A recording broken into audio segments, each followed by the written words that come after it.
At 4:12 in the morning, when most people are deciding whether to hit snooze or get up for work, someone inside the White House was already planning something else: how to survive getting caught. Let me ask you a question right away. Why would Stephen Miller talk about a presidential pardon before any crime had even been publicly exposed? Because what happened in that hearing room was not oversight.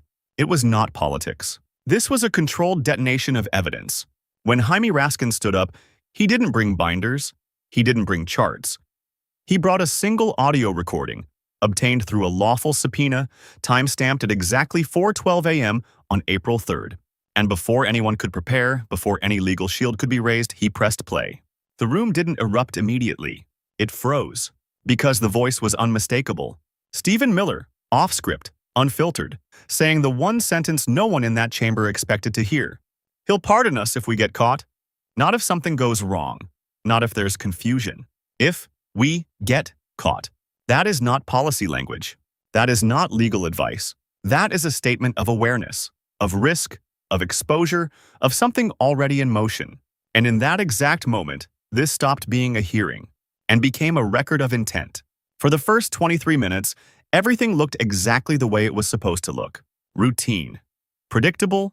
Controlled. Stephen Miller answered questions about budgets, staffing levels, border processing timelines, clean numbers, rehearsed phrasing, no deviation. The kind of testimony designed not to reveal anything, but to outlast the clock. And then Jaime Raskin took the microphone again. No raised voice, no performance, just precision. Mr. Miller, before I begin my next question, I want to play something for the committee. That's the moment the structure of the hearing collapsed. Not loudly, but structurally. Because Raskin didn't argue, he established April 3rd, 4:12 a.m. A phone call confirmed through telecommunications records. Participants identified through voice analysis. One individual tied to an active Department of Justice investigation. Another, a senior White House counsel. This is not narrative. This is foundation. Stephen Miller didn't deny the call. He didn't confirm it either. He reached for legal cover, executive privilege, attorney-client privilege, the standard defensive perimeter when exposure is imminent. But here's the problem. Those protections don't apply when the content itself suggests coordination around potential criminal conduct. And Raskin already knew what was on that recording. He wasn't asking for information. He was giving Miller a chance to respond before the evidence spoke for him. Miller declined that opportunity, so Raskin pressed play. And once that audio entered the room, this stopped being a policy discussion and became a timeline that Miller could no longer control. The moment the audio started, the hearing stopped being political and became evidentiary in real time. The quality alone told you everything. This wasn't a leak, not a hidden microphone across a room, not something distorted or open to interpretation. This was direct capture, clean, precise, undeniable. Stephen Miller's voice came through first, not the polished tone from minutes earlier. This was different. Tighter. Controlled, but strained. If this comes out before the election, we are finished. That single line established the first critical element. Awareness, not confusion, not uncertainty. Awareness of exposure and consequences. Then a second voice entered, later identified as White House counsel, laying out structure, not speculation.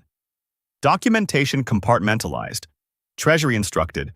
Reports classified under national security review. That's not reaction. That's process. Then came the third voice, connected to an active Department of Justice investigation, offering something even more revealing: assurances, financial assurances, and other considerations. No one in that room needed translation. This wasn't policy discussion. This was coordination under pressure. And then Miller asked the question that shifted everything. What if someone talks? Not if something is misunderstood.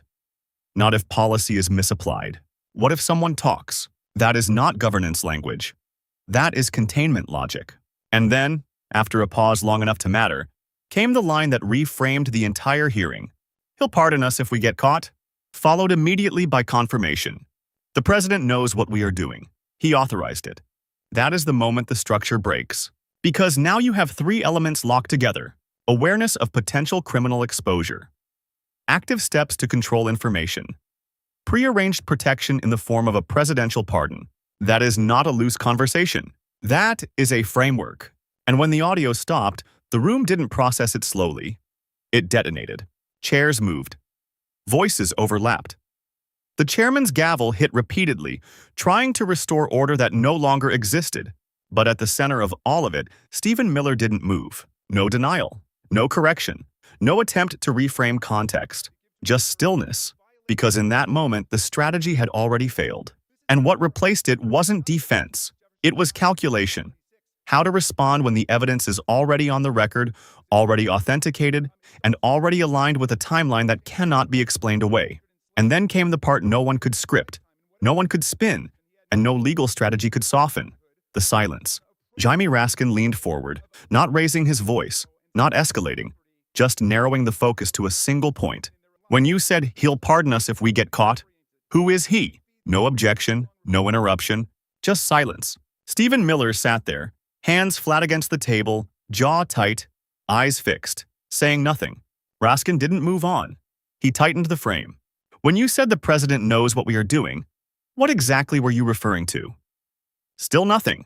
And that's where the hearing crossed from exposure into confirmation, because silence, in that moment, wasn't neutral.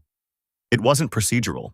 It was strategic. Then Raskin laid out the sequence, date by date, action by action, turning the audio into a timeline that no one in that room could ignore. April 3rd, the call discussing containment and pardons. April 7th, a federal grand jury is impaneled. April 9th, a key witness is transferred. April 11th, another is removed from position. April 14th, Treasury documents classified, not scattered events, sequence, alignment, execution. And when Miller's legal team finally stepped in, invoking the Fifth Amendment, it didn't erase the recording. It didn't disrupt the timeline. It did one thing only.